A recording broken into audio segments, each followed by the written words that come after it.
En este último video vamos a tocar uno de los temas más interesantes y también complejos que vamos a desarrollar en profundidad en el segundo Congreso Internacional de Crédito, Cartera y Cobranza, a celebrarse el 11 y 12 de septiembre en Bucaramanga, Colombia, y organizado por Aleosi. Y este tema tiene que ver con los tableros de control, las matrices de diagnóstico y los tableros de comando. Pero antes de entrar en tema con los tableros, queremos hacer una breve explicación respecto a los índices. En estadística existen dos tipos de índices: los índices explicados y los índices explicativos. ¿Cuáles son los índices explicados? Los de resultado, que son cantidad de llamadas, cuentas contactadas, promesas logradas, efectividad de las promesas, es decir, el grado de cumplimiento de las promesas que obtienen los gestores. Es decir, que si yo obtengo 100 promesas y pagan 75, bueno, yo tengo un grado de efectividad del 75%. Estos índices explicados, lo importante conceptualmente de la estadística es que estos índices explicados no explican absolutamente nada. Es decir, no nos explican por qué hemos podido cobrar.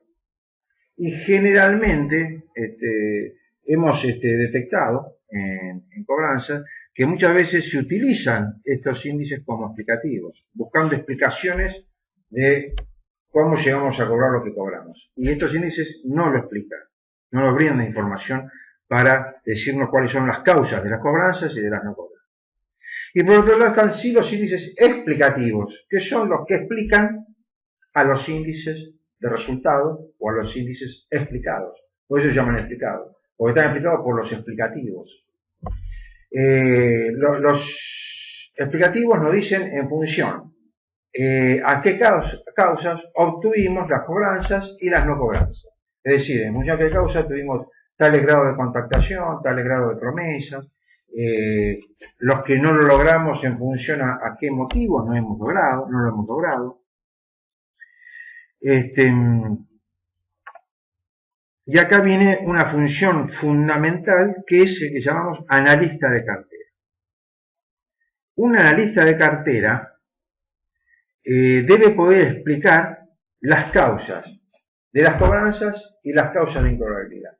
Es decir, tiene que poder explicar, para llamarse analista de cartera, tiene que poder explicar las causas de las cuentas cobradas, por qué lo pudimos cobrar, y las causas de las cuentas que no pudimos cobrar, por qué no las pudimos cobrar.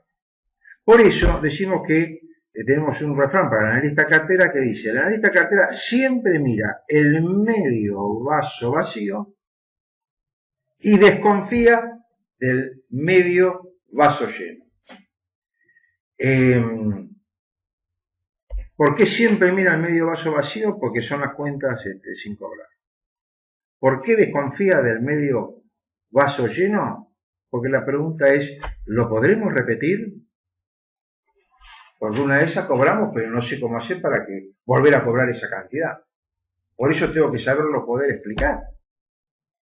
¿Cuáles son las causas por las cuales hemos podido cobrar? ¿Para qué? Para poderlo repetir.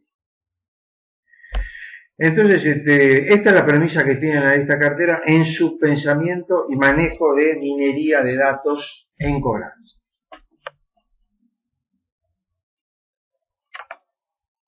Entonces, ahora que ya sabemos lo que son índices explicados o de resultados, índices explicativos que explican a los de resultado, vamos a ver cómo se utilizan estos índices en los tableros. Y aparecen los primeros que son los tableros de control. Que los tableros de control conjugan y muestran los índices de resultado.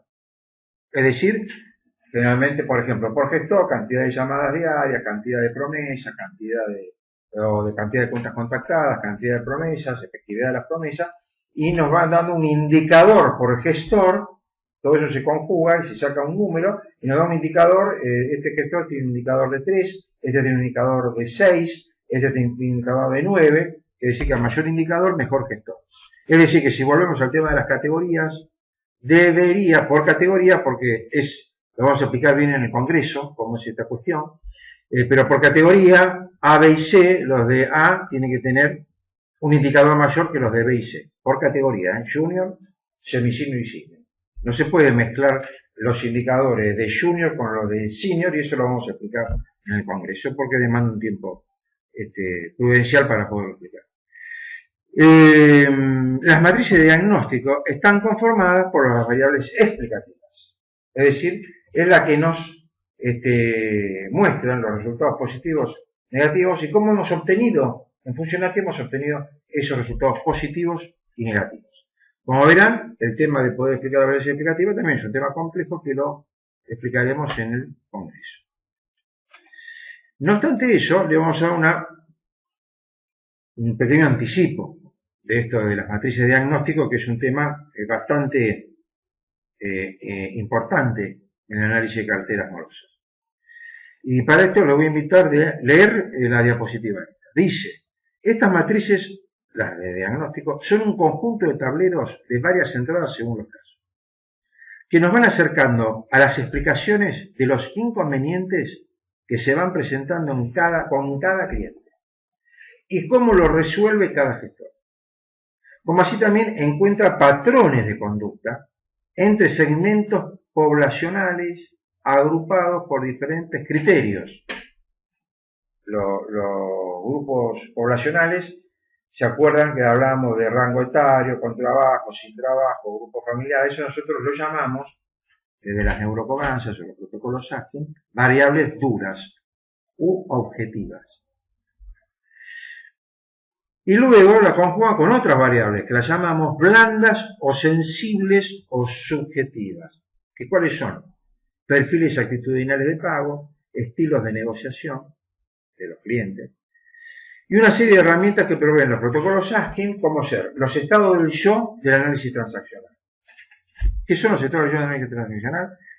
Muy brevemente, todas las personas cuando pensamos, hablamos, soñamos, contestamos, lo hacemos de algún estado del yo. Hay tres grandes estados del yo: padre, adulto, niño. Desde ya, en los estados del yo funcionales entre las personas no son 3, sino son 12, que lo explicaremos en el Congreso. Pero desde el punto de vista de los grandes tres estados del yo, padre, adulto y niño, esos estados del yo cada uno tiene sus particularidades. El adulto, estos estados del yo me están expresando, me están identificando estados emocionales míos. Si yo estoy en adulto, tengo una alta racionalidad. Soy eminentemente racional en ese momento. Por eso dicen los estados del yo activo que tengo en este momento. Yo tengo activo el adulto, bueno, estoy siendo eminentemente racional.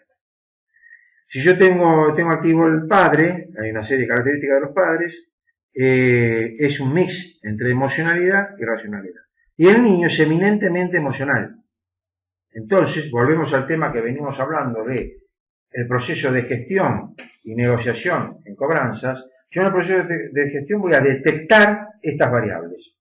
Y en función a ver qué estado del yo tiene activo, qué perfil actitudinal, qué estilo de negociación, voy a desplegar mi proceso de negociación. Es decir, mi proceso de inducción sobre la persona, mi proceso de influencia sobre la persona, desde los estados que tiene la persona, el cliente, o el tercero vinculado.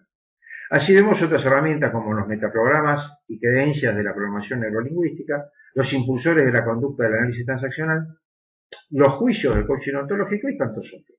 Es decir, las matrices de diagnóstico, yo lo puedo volcar, esta matriz de diagnóstico, a una plataforma tecnológica, como lo habíamos dicho al principio, con esto de los procesadores de voz y todo eso, pero a su vez también, sin tener que llegar a tener un procesador de voz de esta historia, estas son herramientas fácilmente identificables del padre, de parte del gestor, está en adulto, padre o niño. Y le pongo adulto, padre A, P o N, por ejemplo en el sistema.